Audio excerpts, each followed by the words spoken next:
শবে কদরের রাতের নামাজের কি নিয়ম? কয় রাকাত পড়বেন? প্রথম রাকাতে কোন সূরা পড়বেন, কতবার পড়বেন? দ্বিতীয় রাকাতে কোন সূরা পড়বেন, কত রাকাত পড়বেন? জানা আছে তো আপনাদের? জানা নাই? একজনও জানেন না? ইন্না লিল্লাহি ওয়া ইন্না ইলাইহি রাজিউন। হাজার হাজার মানুষের বিশাল সমাবেশ, আপনারা একজনও শবে কদর নামাজের নিয়ম জানেন না? এটা তো খুব খারাপ কথা ভাই, নিয়ম তো জানতে হবে। আচ্ছা আমি বলে দিচ্ছি, শবে কদরের নামাজের নিয়ম হলো অন্য যে কোনো নামাজ যেভাবে পড়েন শবে কদরের নামাজও একইভাবে পড়বেন। এই হলো শবে কদরের নামাজের নিয়ম। এমন কোনো কথা নাই যে শবে কদরের নামাজে প্রথম রাকাতে সূরা ফাতিহার পর অমুক সূরা এতবার পড়তে হবে, দ্বিতীয় রাকাতে ততবার পড়তে হবে, এরকম কোনো কথা কোরআন হাদিসে।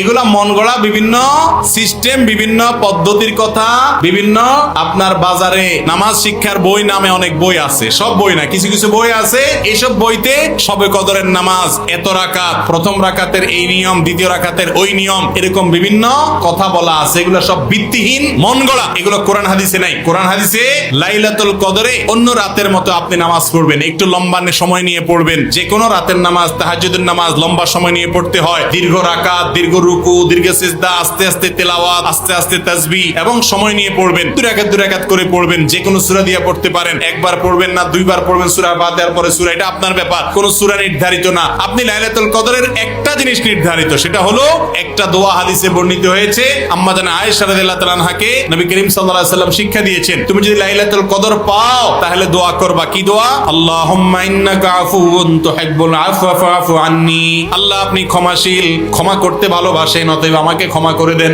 ক্ষমা করতে ভালোবাসেন, অতএব আমাকে ক্ষমা করে দেন। এই দোয়া পড়বেন লাইলাতুল কদরে। এছাড়া আল্লাহর কাছে যে কোনো দোয়া করবেন, দুই রাকাত করে নামাজ যতটুকু পারেন তৌফিকে কুল্লা পড়বেন। কোন সূরা কেরাত নিয়ম নির্ধারিত নাই। সারা রাত আপনি দোয়া করবেন, ইবাদতবন্দি করবেন।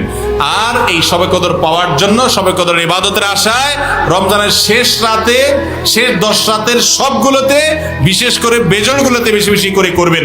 শুধু 27 তারিখকেই করবেন, অন্যগুলোতে ঘুমাবেন। এটা সুন্নাহ সম্মত লাইলাতুল কদরের তালাশ নয়।